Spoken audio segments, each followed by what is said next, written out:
오늘 코로나19 신규 확진자 수는 어제와 비슷한 2,100명대로 예상됩니다. 정부는 다음 달 1일부터 적용할 단계적 일상회복 이행 계획을 오늘 발표합니다. 취재기자를 연결합니다. 임명찬 기자, 신규 확진자가 얼마나 나왔나요? 네, 방역당국과 전국 지방자치단체 집계에 따르면 어젯밤 9시까지 코로나19 신규 확진자 수는 1,930명으로 잠정 집계됐습니다. 전날 같은 시각과 비교하면 2명이 많습니다. 지역별로는 서울이 738명, 경기 618명, 인천 132명 등 수도권 지역이 1,488명으로 전체의 77.1%를 차지했습니다. 자정까지 추가되는 환자를 더하면 오늘 0시 기준 확진자는 어제와 비슷한 2,100명대를 기록할 것으로 보입니다. 정부가 오늘 일상회복 계획을 발표하는데 어떤 내용들이 담길까요? 네, 정부는 오늘 오전 11시 다음 달 1일부터 적용될 단계적 일상회복 방안을 발표합니다. 확진자가 급격히 느는 걸 막기 위해 일상회복은 6주 간격으로 3차례에 걸쳐 점진적으로 이뤄질 예정입니다. 1차 개편에서는 식당과 카페, 노래방 등 다중이용시설의 영업시간 제한을 전국적으로 동일하게 해제합니다. 이용시설과 같은 일부 고위험 시설은 1단계에서 밤 12시까지 영업 제한을 한 뒤 진행 상황을 평가해 다음 개편의 해제 여부를 결정할 방침입니다. 사적 모임 인원은 백신 접종 여부와 상관없이 10명까지 모일 수 있을 전망입니다.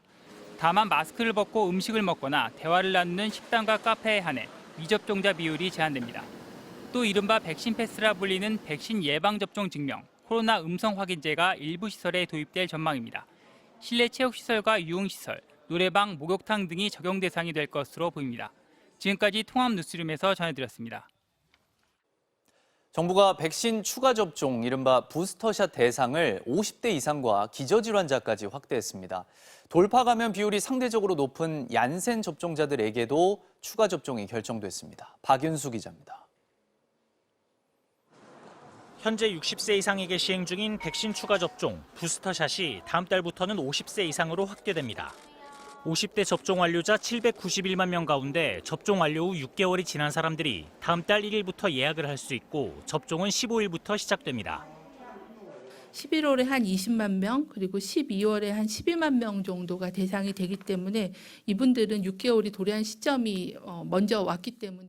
아스트라제네카 백신으로 접종을 완료했다면 화이자나 모더나 등 mRNA 백신으로, 화이자 모더나 백신으로 접종을 완료했다면 같은 백신으로 추가 접종을 받게 됩니다.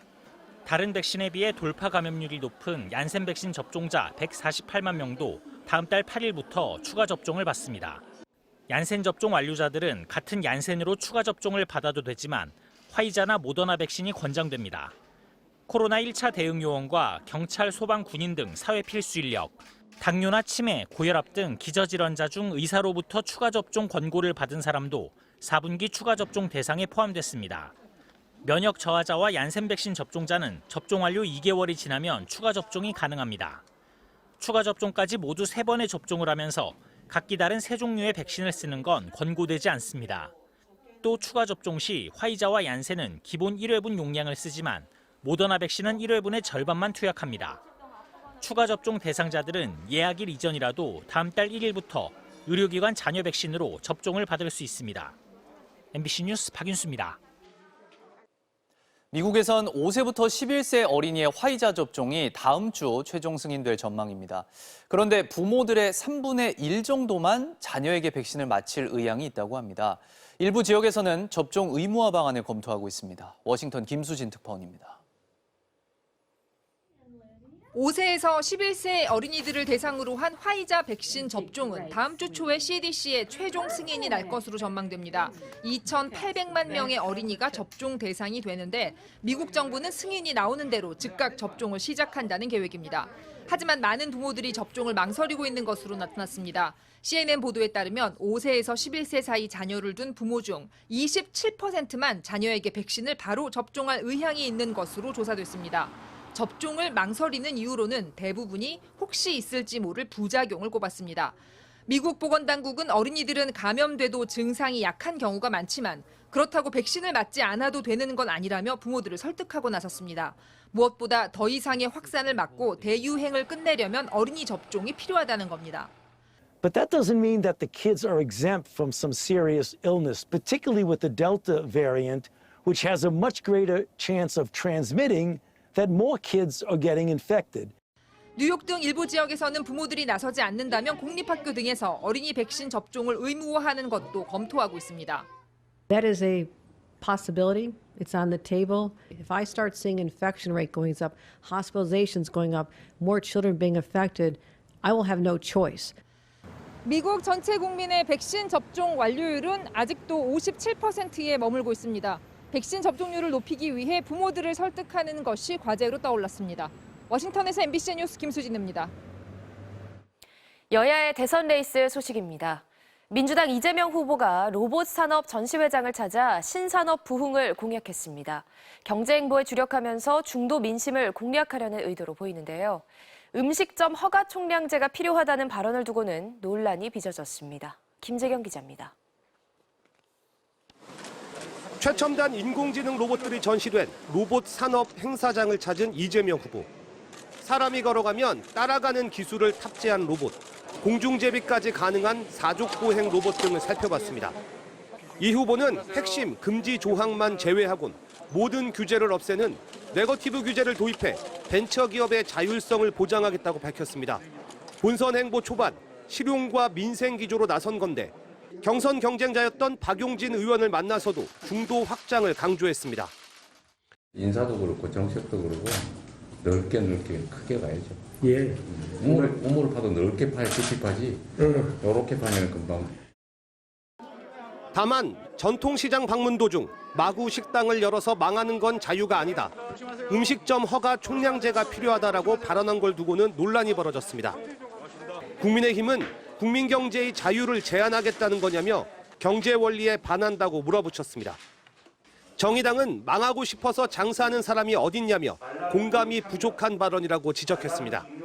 다만 민주당은 자영업 과열을 예방하기 위해 노무현 정부 때도 검토됐던 정책이라고 했는데 논란이 커지자 이 후보는 고민해볼 필요가 있다는 발언이었다며 진화에 나섰습니다. 당장 시행하겠다는 건 아니고 자유의 이름으로 위험을 초래하는 방임을 용인해서는 안 된다. 그런 말씀이었어요. 고민해볼 필요는 있다고 생각합니다. 또 주 4일 근무제와 관련해선 노동시간 단축은 피할 수 없는 대세라며 논의 필요성은 인정했지만 당장 공약으로 내세우긴 이르다고 밝혔습니다. MBC 뉴스 김재경입니다. 범여권에선 고 노태우 씨 국가장에 대한 우려와 반대의 목소리가 계속되고 있습니다. 전두환 씨도 국가장을 할 거냐는 우려가 나오자 청와대는 일고의 가치도 없다고 선을 그었습니다. 이학수 기자입니다. 이용섭 광주시장은 국가 지도자의 역사적 책임은 생사를 초월한다며 조기 개양도 분향소 설치도 모두 안 하겠다고 밝혔습니다. 이게 저는 강주에 주어진 역사적 책무고 5월 영령들과 강주 시민들의 뜻을 받드는 거라고 보고요.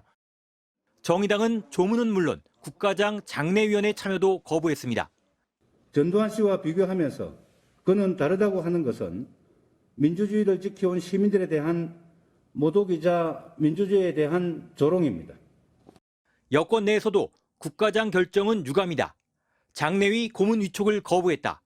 현충원 안장을 피한 절충안이겠지만 동의하지 않는다는 반대 목소리가 이어졌습니다.